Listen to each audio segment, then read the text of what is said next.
We are recording, There we guys go. and gals out there. I haven't been hearing any of the ladies. It's mostly just the Santas talking. So hope we've got everybody there. And I believe we've got our guest on board with us because I've got his. I'm going to go ahead and allow a few more people in here. We've got over 50 right now on the Zoom. I don't know how many on Facebook. After our session last week, when we closed out at the end of the hour, I went over to Facebook and found out that we'd had almost 500 watching Yeah. on Facebook. Wow. So again, it was, I guess it's a lot easier to view this via Facebook than it is via the Zoom program. So it does make things a little bit different. Okay. At this time, I'm going to mute everybody. So as I kind of kid everybody, I take and lock your, put duct tape over your mouths. You really don't want that though. Duct tape stuck in your beard, boy, that would, wouldn't it? Yes. Okay. And then maybe if we get a chance before the end of this evening, if we have a chance for to open it up for questions for our guests, why we'll do that at that time. So I'm going to mute all of you now.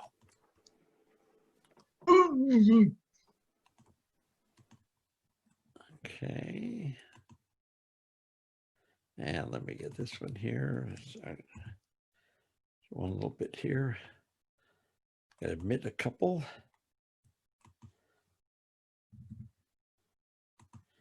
And I think we'll get everything going here. And we're recording, so we'll get started here. Good evening, everyone, and welcome to the 9th National Santa webinar. And tonight we're going to be covering Toys for Tots and their Christmas in July campaign. Okay. Now, before I get into tonight's subject, I want to introduce introduce my special guest. I want to thank all of you for your notes from last week's webinar and your comments on getting a head start on the holidays. I know it was a little early to give you a lot of that information, but since we're all at home and have a little extra time, it's probably good to think about these things and get some stuff out of the way each month so that when Christmas does hit, you can concentrate more on picking up an extra job here or there, things like that. So hopefully that will help you a little bit. Remember that I do host these webinars every Tuesday night on Zoom and also on live stream on Facebook. So you can, anybody can watch it. It's at 8 p.m. Eastern time. And then if you missed these, you can go back to Facebook and see the recorded live stream on Facebook. Plus, tomorrow I will take this webinar. I will take the recording and edit it a little bit and put it on YouTube. And all the previous webinars are there on YouTube also. So you have all of those available for you to review, check on things. If you lost your notes and want to go back, you can find it. Plus, you can share them with your friends. Okay, let them know. If there's a subject you think someone needs to know about, they can do that. By the way, on the YouTube postings, I do try to list the subjects for each of the videos so that everybody can follow up on those items, okay? Tonight, as I said, I'm pleased to discuss the subject that is both near and dear to my work as Santa, and that is Toys for Tots. And in particular, tonight, we are going to talk about their newest project, which is Christmas in July. Now, we always hear about Christmas in July, but this is a very special Christmas in July, and I know that you'll want to hear about it. In these unprecedented times, everyone's been adjusting to new ways of having to live. And we've all been keeping our hopes up and praying that things are going to get better soon. And but we want to make sure all of our loved ones are safe and okay. Now, as we've been moving through this crisis as a nation, the Marine Toys for Tots Foundation wants everyone to know that they're committed to being there in these difficult times. And one of the things they've done during the coronavirus pandemic, they know that countless businesses have been forced to close, families have been isolated in their homes, and millions of parents are unemployed right now, still without income and in dire need of some sort of support. And with families across the country at home on lockdown, everything kind of trickles down to the children. Now, while Toys for Tots is the nation's flagship Christmas time charity for children, they've not waited until Christmas to try to step up and do something. To provide immediate relief and assistance these past few months, Toys for Tots helped out with their partner, Good 360. And I'm going to let General Laster tell you about it. And that's probably a good way to lead into my guest. But one of the things that Toys for Tots has been doing is children. I teach at my school the number one rule. And the number one rule is we are there for the children. The number two rule, see rule number one, okay? We are there for the children. Our mission is the children. And it's the same thing with Toys for Tots. And at this time, I would like to introduce and welcome aboard my guest this evening. And I'm glad that he could budget a little time to be with us. And it's Lieutenant General James Laster, United States Marine Corps retired, and now the president and CEO of the Toys for Tots Foundation. Welcome, General Laster. Well, thank you, Santa Tim. It's great to spend some time with you this evening. I'm in my headquarters, as you can see by the flags behind me here in Triangle, Virginia, just down the street from the Marine Corps base in Quantico, Virginia. But I'll tell you, I wish I was in the North Pole right now with all of you. Some of your backgrounds with the snow coming down and the nice fireplace, that looks a lot more appealing than Quantico right now. It's pretty hot and humid. Well, I know that originally you had talked about also possibly doing this downstairs at headquarters in the warehouse, and which would have been kind of nice also. But again, it's nice to see all the flags back there, and I see you have a command flag there with your stars on it. Well, yes, sir. Thank you. Yeah, it's a pleasure to be here. So we know now, and it's kind of cute that someone told me that there's a little nickname, and you're the head tot. Okay, which I don't think we could have said that when you were wearing, full dress and working. But it's kind of a fun thing when we all retire and we can do little things like this. But I'm sure everyone would like to know a little of your background, your service to our country. We Santas and Mrs. Claus are always working on our backstories and telling people what we've done. And sometimes we make up a little bit in what we do in our backstories. But you've had quite a career. You've done a tremendous amount of work in helping our countries, in serving our country. And so why don't you give us a little background? Tell us all about yourself. Thank you. Well, I'm originally from Dallas, Texas. I went to New Mexico Military Institute in Roswell, New Mexico, and I was commissioned second lieutenant in the Marine Corps in 1978. I won't bore you with my entire career, but I was, after training, was designated an infantry officer. I spent time in every infantry unit from platoon, company. I was a company commander times. I was an advisor called inspector instructor to a reserve. I commanded an infantry battalion, and then once I became a general officer, I had the honor of being able to command the 3rd Marine Division, about 35,000 Marines and sailors, headquartered in the Western Pacific. My headquarters was actually in Okinawa. As a general officer, I commanded our training and education command. I commanded our Paris Island Recruit Training Depot and Eastern Recruiting Region.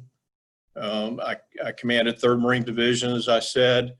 And then at one point I was sent to Afghanistan, where I was the director of operations, the J3 of all combat operations in Afghanistan for an entire year.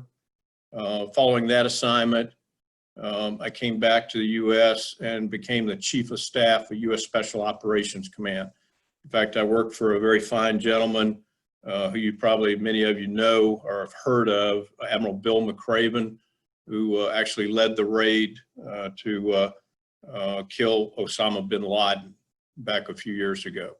And then I finished my career with almost 39 years as director of the Marine Corps staff. I was basically the chief of staff, worked directly for the Commandant of the Corps. and I was considered the third senior ranking officer in the Marine Corps at that time. Two assignments that I had that were really an honor. I got the chance to be the military social aid, protocol aid to President Ronald Reagan. Wow. His last couple of years in office. And then I was also aide de camp to the Commandant of the Marine Corps at the time, General Carl Mundy, in the early 90s, who was unfortunately deceased, passed away a few years ago. So I had a wonderful career, wouldn't do anything for it, all the times away from family.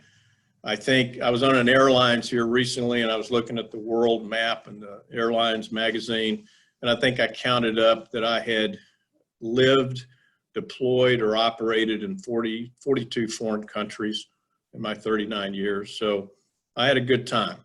I retired in 17. My very good friend and a mentor of many years, in fact, I worked for him twice in the Marine Corps, Lieutenant General Osmond, recruited me to come in and relieve him as the president and CEO. And I was very honored that he asked me to do that. So last year, I was here on board with him as kind of his deputy, learning the trade, kind of did a right seat, left seat with him. And then he retired here 31 December and 1 January, I became the president. So that's pretty much my story, and I'm sticking to it. Thank you so much for that background. And it seems a little weak sometimes, because, you know, so often we see someone, we talk to someone who has a military background, and we say, thank you for your service. But my goodness, thank you for your service to our country and everything. And I'm envious that, you know, you worked with Ronald Reagan, who a man that I admired, and I almost met him once, missed the opportunity, but he was so nice to send a telegram to me afterwards, apologizing that he couldn't have been at the event that I was doing. So again, very classy person, very, very, very, very nice. So that's right. Yeah. Thank you for all that. You know, since you've done a little background, I thought I might take just a moment to put a little background of how I got involved with the Marine Corps Toys for Tots. Now, to clarify things for everybody out there, I've never been a Marine. I was in the Army. Unfortunately, when the Vietnam War came along, I tried to enlist in the Marine Corps, but at 260 pounds, I was a little bit too much, and they weren't running any programs to lose a lot of weight. So I did go on a bit of a diet. I ended up getting in the Army and served in Vietnam, and spent 3 years in the service. But I got involved with the parade, the Hollywood parade, after I came home, and volunteered on some things. And then years later, here I was with a real beard, and I talked to my friends who were producing the parade and said, gee, you need a real bearded Santa parade. And was able to talk to them. It took 3 years to get them to do it. And in fact, I even offered to get all the Santas in Southern California together. We do a casting call. But because they both knew me, the two producers, they said, well, if you'll volunteer, we'll give you the job.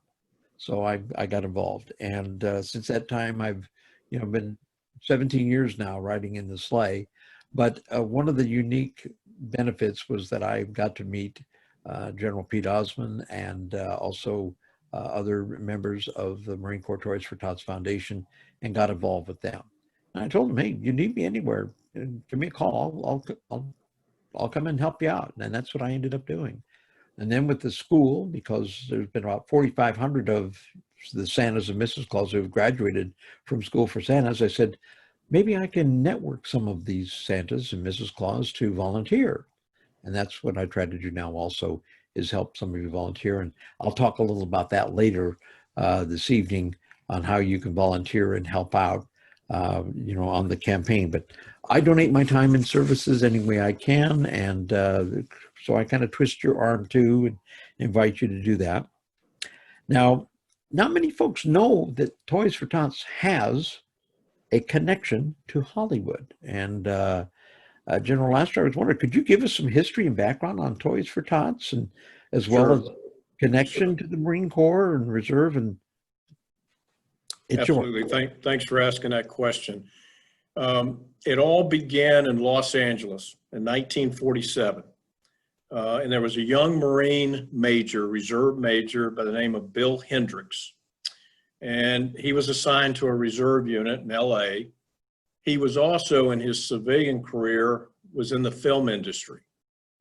In fact, just to move ahead just a little bit, he was actually awarded an Oscar for a documentary that he did on the U.S. Marine Corps that we have still here in our headquarters, just to show off to everyone.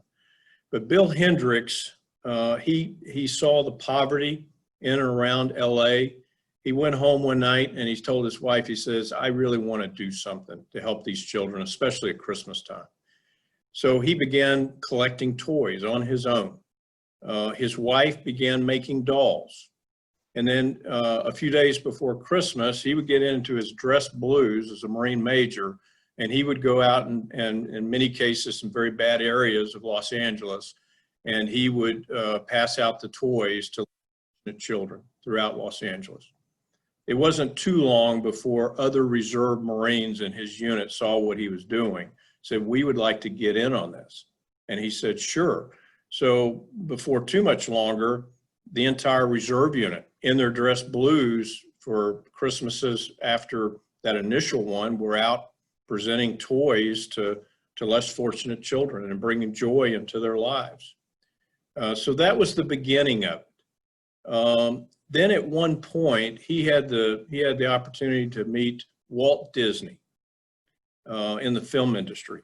And one day in a meeting with Walt Disney, he was telling him about this program that he has started with his reserve unit. And Walt Disney just became, he was very excited. He said, please tell me more about this. And so Walt Disney basically said, I want Disney now to come in on this with you and be a partner. In fact, one day at lunch, with Bill Hendricks, you know, everyone recognizes our Toys for Tots logo. I think everyone can see that, the little red train. Disney actually took a napkin at lunchtime and doodled that out. And we now own the trademark of that. But Walt Disney is the one that drew that. Just an interesting little factoid and piece of history about us. So as this program began now to expand and grow, it got the attention of the Commandant of the Marine Corps. At the time, it was General Cates. 1947, 1948, of course, World War II was over. The military services of all the services were starting to really be drawn down. Defense spending was at an all-time low during that period of time. I think everyone can remember in history that led us up to the disaster with the beginning of the Korea conflict, because our state of readiness was so low.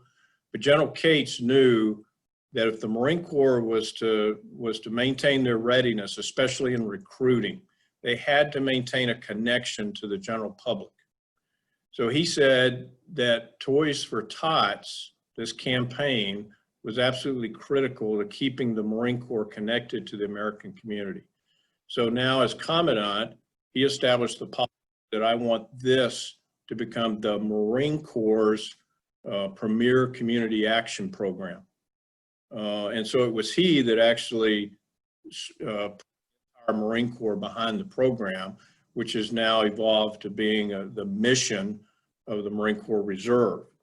We are also the only nonprofit that's considered an official activity of any military service. We are actually in a DoD charter, Department of Defense charter, labeled as an official activity of the United States Marine Corps and one of the official missions of the Marine Corps Reserve. So in a nutshell, that's the background of the foundation. Does that help? I hope it does. I hope everybody has a great idea of what's going on. A lot more involved than just, you know, a group of service members getting out there and doing a little bit here and there, and it's expanded tremendously. How many campaign locations are there around the nation now? This past year, 2019, we had 807 campaigns, local campaigns. About 155 of those are actual Marine Reserve units. The rest of them are all civilian volunteers. Now, many of those civilian volunteers could be Marine veterans or Marine Corps League detachments, but there are a great many of them that are just ordinary, good American civilians that want to give their time to help us bring joy into the lives of children. And there are also some campaigns, I believe, in Puerto Rico and the Virgin Islands? That's right. Puerto Rico, Virgin Islands, and Guam. And Guam. And so we are distributed across the nation and beyond, actually. We even, from time to time, get requests from Marine Corps security detachments that are in charge of protecting our embassies overseas. They will sometimes be in a position to support orphanages overseas, and they will request toys from us to be able to do that. And on a case-by-case basis, we approve that. So we're actually global in many respects. It is a fantastic program, and so many volunteers. Like you said, there's so many volunteers now. Over the years, as reserve units have been consolidated and closed, and things been moved around, and a lot of bases are now combined. Bases for multiple services. That's correct. We do lose some things, and this is where the volunteers came in, and it is so great that we have these volunteers because That's right. in many cases they've helped continue the continuity That's from right. year to year. So it does work out fantastically. All total, we've got somewhere we believe of between 30 and 35,000 volunteers, all and throughout the United States, helping these different campaigns. And it's amazing where they deliver the toys to. I mean, an Indian tribe at the bottom of the Grand Canyon to other areas of the United States where people, the families are, the economy is so dire that the Marines come in and just, the smiles that pop up on these children's faces is just that's correct. Yes, sir. Yeah. Now, aside from the Toys for Tots campaign, I know there's a special literacy program, and I'm not sure the history on it. I don't know if this was something General Pete put together, but I know that there's a literacy program that's been active for the past few years. That's correct. That was General Pete Osmond. It was about 8 years ago. He was inspired when he read a couple of articles about poverty in the United States and how literacy was directly tied to whether someone remained in poverty throughout their life, was able to climb out of it. And so he was talking to the CEO of UPS store, Mr. Tim Davis, who's also a Marine veteran, a Marine veteran captain. And Tim also became very interested, and later on came up with a proposal that UPS store would partner with Toys for Tots to collect money and donations and round up concepts at their different UPS stores across the nation to fund this program. And so I've got a statistic here. Just over the past 12 years, under Pete Osmond's leadership and Tim Davis with UPS store, we provided 42 million books to children across the nation, with about $5 million collected and donated to purchase those books. Yeah. Came from UPS store. The books in the literacy program are fantastic. And again, when you think of these communities and also following disasters, when the children are, have lost everything, the parents are so busy being focused on trying to put a roof over their head and dealing with FEMA and everything. And the kids don't have any games. They don't have anything else. And the companies step forward, Scholastic Books and other publishers and stuff. And these books are such a wonderful thing to keep the children's minds occupied. And that's the important thing. We've got to keep their minds occupied. That's correct. The interesting part of this is 1 in 4 children are either at or below the poverty line. And so our goal is to penetrate that. I mean, that's our market, is to help those children climb out of poverty and at the same time bring a little bit of joy into their life. Great. You know, we've mentioned General Osmond, and Pete is just a fantastic guy. I know that his second retirement, I guess you might call it, first from the Marines and now from Toys for Tots, and transferring his command now to you. And we're so glad to have you on board. What new guidance did you give to the foundation upon your assuming the presidency of Toys for Tots? Well, the only thing that I saw that I think we needed to improve on, and we're working on that now, is our social media footprint. And so we had one lady on our staff that handled it. So one of the first official acts as the new CEO, I hired another young college student to come in and help us with that. Everything from Facebook to Twitter to LinkedIn, you name it. And also to help write and collect some of the inspiring stories that are out there as a result of our campaigns. And so that's one thing that we've instituted, and I think we're making some headway there. The other thing, when I was going through my right seat, left seat with General Osmond, he would send me out to visit our corporate partners and to visit other CEOs to just, get to know them and also get some advice from them. And I was down in Atlanta meeting with the UPS Foundation CEO, Ed Martinez.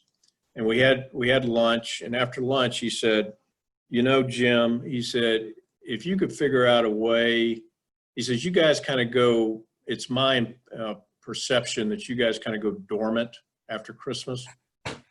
He says, if you can figure out a way to continue to support less fortunate children beyond Christmas, you would have something really powerful. And so when I left there that day, that really resonated with me. Now, of course, Pete Osmond had the literacy program, which was beyond Christmas. So I came back immediately and I started talking about this with the staff. And I said, I want to, right off the bat, when I become CEO, I want to talk to UPS Store, and I want to see what we can do to expand the literacy program and really go full bore with it even after Christmas, both, leading up to Christmas, but continue with it into the spring and summer. And then I told him what the UPS Foundation CEO had told me. And I said, I want to look for other opportunities, whether it be natural disasters, other opportunities to help less fortunate. And so, I don't like to say that the COVID-19 crisis gave us an opportunity, but, when that happened, I'd already given this guidance when the lights started going on here. And we started getting reports from our coordinators in the field about the fear and the anxiety of children, and that their parents had been laid off, which just, made it worse. And then we started hearing reports from educators that, most of the governors had sent all the children home and closed the schools. And so now they're just sitting at home. And then I saw a report where Title I schools and many states were continuing to use their school buses to distribute school lunches to the children. And so we came up with the idea right off the bat, well, if they're distributing school lunches, maybe they can distribute books. And so already we've distributed we've supported about 150,000 children in Title I schools already, just in the last 2 months because of the COVID-19 virus. And then we partnered with another nonprofit, Good 360, that helped us distribute 2 million toys, games, and books to children during March, April, and into May to just lessen the anxiety, lessen the fear of those children. I think the response has been very good from the general public as far as donations, and I think the corporate sponsors appreciated what we were doing as well.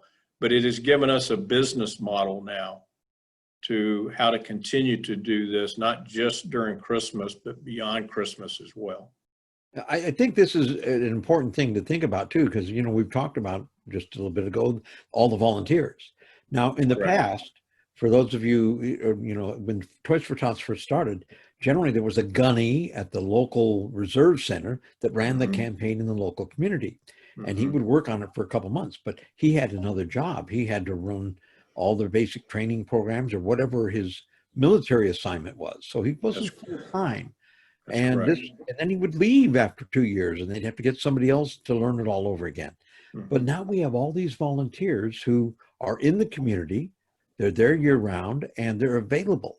Plus, depending on what happens in each campaign, sometimes we have a little bit of a surplus, but we have people available. And that's the key word, people who can do things, who can move things and help us distribute and do things like that. And so it's taking an asset we have already and just utilizing it a little bit better. That's correct. And, and I think we'll be even more efficient this next fall, getting ready for our Christmas campaign as well. And we're working on models to how to do this in a safe, responsible manner. We are getting a lot of questions about, what if the virus is, continuing to surge or whatever. There's no way that I or my staff can micromanage that here from Triangle, Virginia. So we're going to give them some best business practices, and we're going to give them a few models of how perhaps to do distribution in a safe manner, like instead of having all the families come to a warehouse and shop for the toys, so to speak, which is one of our distribution methods, is to get their information and have a time where they drive up to a parking lot, and the Marine or the civilian volunteer comes out with a bag of their toys and hands to them. So that it, keeping the social distance and keeping it as safe as possible. So I think we did something similar to that when I worked with Toys for Tots out in Los Angeles, and we used the Hollywood Park racetrack as a distribution point. But we had the families would give us information. We had everything bagged in big. It's kind of funny to see a big garbage bag going out to a car, but also kind of nice because the kids don't know there's presents inside sometimes. That's correct. So it keeps part of the Santa magic alive. That's correct. I guess the good thing about all of this, at least all of the medical evidence that I'm hearing and reading, is children are not susceptible to this. They're not even carriers of it. So I think there's some goodness there. And hopefully they'll get the schools open back up. I know there was a lot in the news today, regarding goals to try to get the kids back in school. A lot of positive news. The parents definitely want it to happen, and again, it's part of getting our country back up and running. That's correct. It is. It is unique. Let me see if I've got a couple of. You covered one of my questions. I was going to ask about the. What's going to happen with the campaign in the fall, because I know that in September we would have a big campaign conference with all of the coordinators from all over the country. And it would always surprise me because I'd never been to anything like that. And, we're talking 600 people maybe all coming in together. But then they have General Osmond get up there, and I guess you can tell us what he always would tell us. What is the operating costs of Toys for Tots? I think all of the Santas out there need to know this information of the fantastic success. What is the operating cost? Well, I'll tell you what, give me 1 second. I got our annual report. I can pull and I can give you exact. Okay.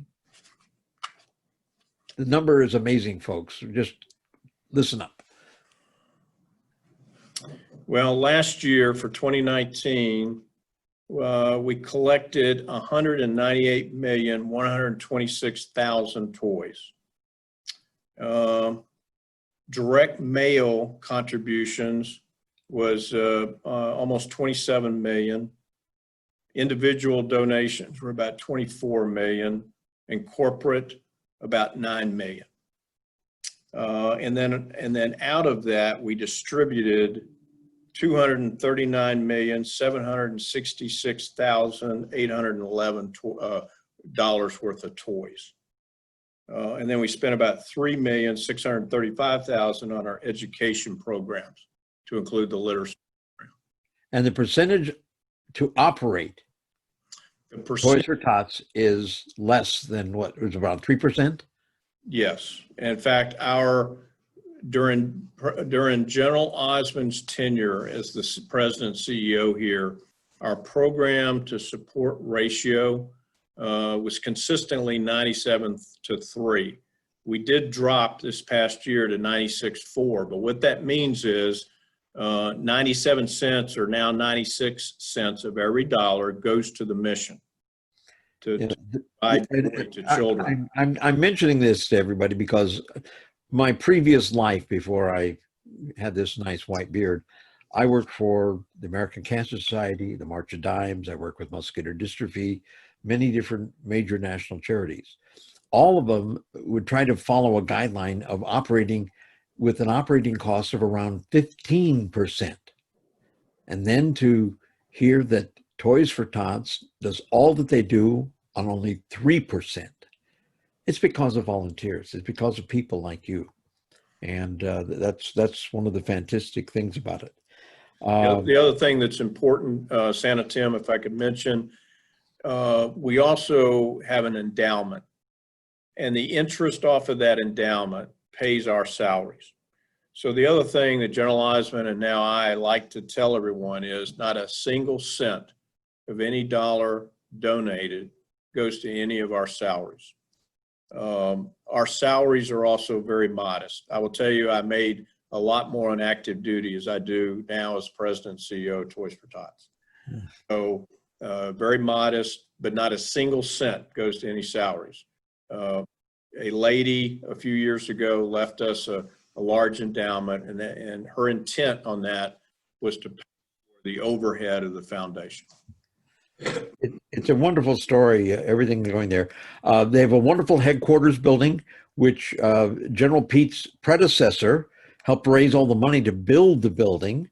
And it's right outside the base at Quantico in the little community of Triangle, but right outside the base.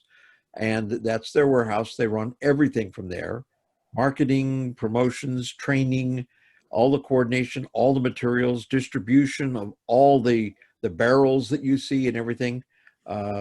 So much is done, and so many of their corporate sponsors and other volunteers help out on a lot of these things. So again, it's just great what they're doing there. Let's see. I've talked about the quarantine and the homestays. We talked about how you're going to try to mitigate risks during the fall. If I could interject something right here real quick, I'd like to tell the Santas what they can do to assist the annual campaigns, but we also want to talk about Christmas in July. So why don't we talk about that for a second? Well, Santa Tim, as you already pointed out, both of us, we had a pretty large carryover inventory, but now we've depleted that carryover inventory, due to the virus, out to children across the nation, and we're continuing to support with books. So we need to build our inventory and build our donation base basically back up. And so we established the Christmas in July campaign that you've also been very generous to help us with, to build that base back up so that we ensure our success this fall for a Christmas campaign. And right. And I know this is probably a multi-front type campaign. Part of it is there are corporations out there that do sometimes when they rotate their inventory of their toys and stuff, will donate surplus toys and things. So some of those things come in during the year, but also donations. That's and right. One of the things we want to encourage everybody is to visit the Toys for Tots site. And if you can make a donation, it would be greatly appreciated. Very easily, www.toysfortots.org. And you can make a donation to help on the Christmas in July campaign. That's correct. Now, besides that, this is where I wanted to also talk about how you guys and gals out there, the Santas and Mrs. Claus, can be volunteers. Because every year I give the Marine coordinators a few links for websites where they can send me emails and tell me that they're having something and they need a Santa or Mrs. Claus to kind of help out. But so many coordinators are just so busy just trying to collect toys, coordinate all the families and the distribution, and make sure that they get everything done, that sometimes they don't have the time to work on publicity or special events or calling for a Santa, although it would really be nice to have. So I decided, let's go the other direction. Let's invite you Santas to contact the local coordinators. So very easily go to the Toys for Tots website, www.toysfortots.org. Now, when you're on that website, there's a link that it says find your local campaign. Okay, so you click on that link. Now from that link, you pick your state, and then from your state, you can pick your community or your county or area where the campaign is. And in some cases, you can actually have a map there, and you can click on the map for the campaign that is nearest to you, okay? And if you can't find a campaign right in your county or community, you might have to just pick the next nearest one to it.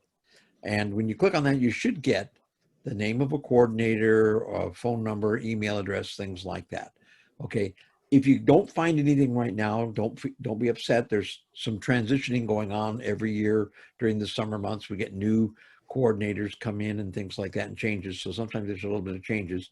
If you can't find anybody, it says there is a campaign, but you can't find anybody, send me an email and I'll get a hold of somebody at the Toys for Tots headquarters and get you a contact name or phone number. Now, remember, it is summer, so they're not all, working, fastidiously in the campaign right now, but they are available. There are people out there. If it is a military unit that you're contacting, in other words, an actual reserve center, do remember that the Marines there do have a mission. They're involved in training, operations, global deployments, and the other wonderful thing they do is military funeral honors. So they're sometimes always busy, but someone will get with you and help you out on that. And if you can't get a hold of anybody and you want to get, something, get a hold of me, santa@nationalsanta.com. I will definitely follow through on it. This is what I do as a volunteer for the Marine Corps. I try to connect you Santas and Mrs. Claus to local campaigns. If a Santa can come out and help out in November when they start their publicity to collect toys in the barrels and maybe help get a publicity picture, that's what we want. I do know some of you are working. You're not always available, but if we can put you together for an afternoon somewhere, or for maybe even some Santas have even been able to make it, a couple days before Christmas for the distributions. It's really a wonderful thing. And to see the faces on these families who thought they weren't going to have a Christmas, it is really neat. So often we think of the children, the Marines being in camo and blue, and I like to think that underneath they're wearing a red suit. And but that's, again, be flexible, be patient. You'll be able to get a hold of somebody. Okay. So that covers our annual campaign. I don't know, General Laster, do you have any other comments or anything that you would like to mention or discuss? No, just in closing, just a little factoid here that I have that would like to know. Since 1947, we've distributed 584 million toys to 265 million children. So that's pretty incredible. And I'm very, very proud to be the head tot of the organization that's been doing this since 1947. Okay. And the only other thing that I would say, I appreciate, Santa Tim, you thanking me for my service. I get that a lot, but I want to say thank you. I mean, we consider you one of our most.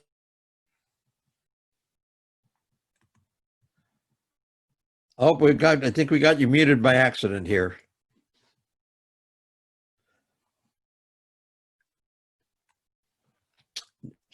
How's that, Santa Tim? Okay, that's better. I'm sorry. I was trying to do a little trick here and allow everybody else to unmute themselves, and I cut us all off. Okay. I just wanted to say that, you yourself thank me for my service, but I want to thank you for what you do. We consider you a very valuable team member here for the Marine Toys for Tots Foundation. And I'd also like to say thanks to all the Santas on the screens that train year round to do this, just to bring some joy to a child. I can remember clearly, I was brought up in Dallas, Texas in a middle class family. And I can remember, just the joy of crawling up underneath the Christmas tree and looking up at the lights, and, the joy and the hope that brings.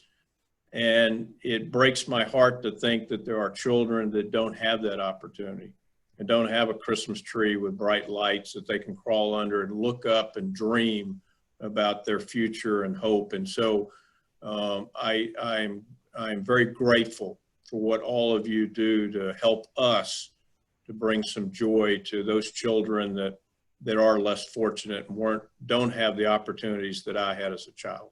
So thank you. Thank you very much, General. Yeah, I just thought of something. You know, when we do the Hollywood parade, we get the media and it's all smiles and celebrities and stuff. But sometimes during the interviews, I get to look right into the camera as though I'm looking at the families at home, the people at home, and I invite them to go buy a toy and drop it in a barrel. Then I ask them to do something, and I want all of you Santas to think of this same thing. Close your eyes for a moment. Imagine that child, Christmas morning, opening up a present from Santa and knowing that you were the one that put it there. I know we do work as Santa, but let's let the public know about that idea too, that when they give a toy, invite them to close their eyes and think about what that child will see when they get up Christmas morning, expecting nothing, and then finding that Santa remembered them. That's what's wonderful about this program. So I've opened I think I've unmuted it. So we've got about 10 minutes left. If anybody has any questions they'd like for the General, could you stand around for a couple more minutes? Absolutely. Yes, sir. Okay. Absolutely. Anybody have any questions they'd like to, I'm going to show you something here, General. I think we're going to try to see how many of these Santas we've got up on our screen and everything. We have lots and lots and lots and lots of Santas all over the place. So let's see what we've got going. Anybody have any questions? You can unmute yourself. Click your button. I think it should unmute. Anybody have any questions for the General? Yes, sir. Yes, sir. Can you tell us what type of books that you give out? Are there any books of the history of the country or the things that people are trying to eliminate now? Or do you get that depth in giving? They run the gamut. We try to give them out age specific, but we've never been asked to not provide certain types of books. So one of our main vendors is an organization called Scholastic. We also work with First Book. They've all been very, very good. So one of my goals is to look at maybe providing leadership, history type books, and maybe even outdoor adventure type books to children that I think would help and also give them something to look forward to, and even, perhaps talk to their fathers with. They would be good books for father and son or father and daughter to sit down and read together. Adventure type books I think would be good. So I'm going to particularly look at those types, for this next year. General, can you hear me okay? Yes, sir, just fine. Yes, thank you so much. My name is Santa John Williams. I am located about 5 miles south of the Memphis, Tennessee border in Mississippi, North Mississippi. Yes, My sir. question is threefold. What is the age span or the age limit for the word tot? Number 2, what is a girl's most favorite toy?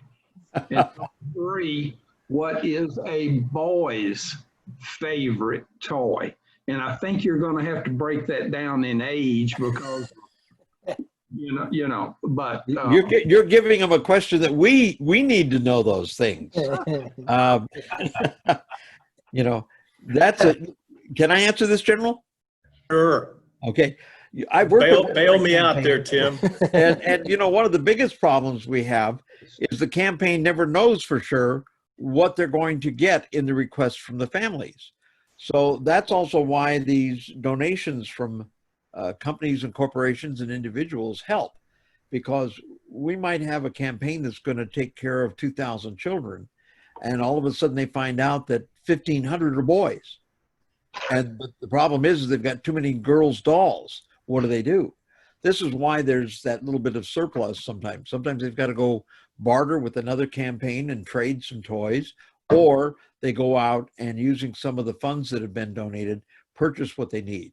And that's, again, where some of our great sponsors come in and offer discounts and things like that.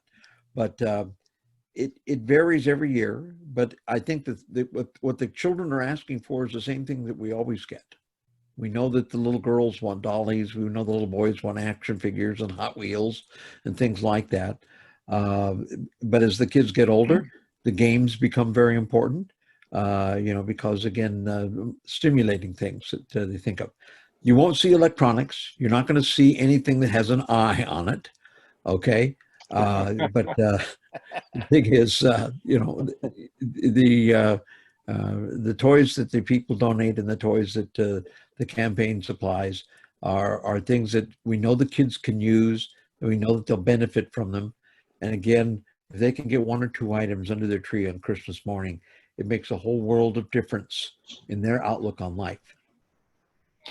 Santa Tim, one thing I would say, as far as what's the threshold for tot, I would say it would be up to about 12, probably 10 to 12. One of my favorite stories about that family, and now I'm kind of wondering if it was true or not. We heard somebody there, but I don't know who that was. Hey, Tim. Yes. This is Bill Brown. I'm in Atlanta. To answer, I think, the TOTS question, usually starts in the age range around 2 and goes up to about 14 to 15. I think it varies by city and by community, but I think the general did have done the 12-year-old and everything. Do we have another question out there? Tim, I've got one. Go ahead, if I could just add one more thing. I've also told the staff that I'm willing to spend more money this next year on STEM toys. To give them toys that will help educate as well. So we're working on that at all ages, actually. I think that's very important. Again, this is why I like the games and things like that. Hasbro, Parker Toys, always been so good with the games and things like that. And again, things that challenge the mind are very, very important to the kids. Very, very important. Another question out there. I got room for one more, I think, here. Do all of our contributions stay locally?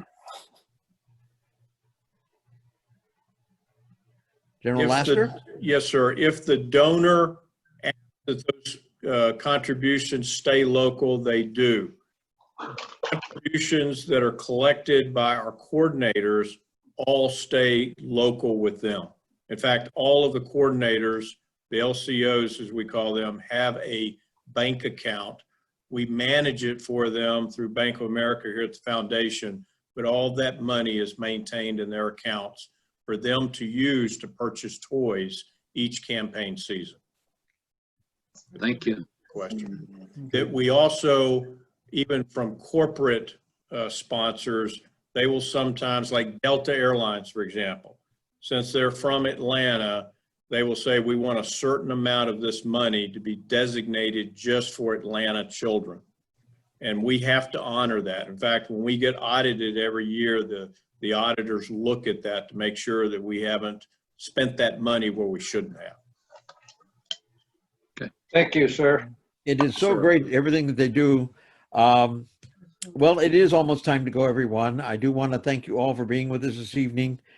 Please join me next week. I'm going to have a group of special guests. We're going to discuss the many areas regarding wardrobe for Santa and Mrs. Claus, getting it ready for Christmas 2020, from the types of wardrobe to wardrobe maintenance, accessories, boots, belts, all kinds of stuff like that. And this is where I'm inviting you to send your questions.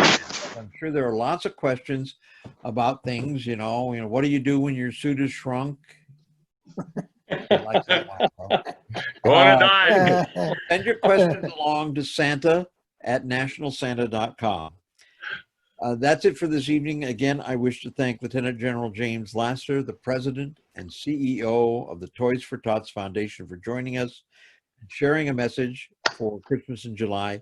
Remember, you can make a donation very easily. Go to www.toysfortots.org and you can make a donation for the campaign.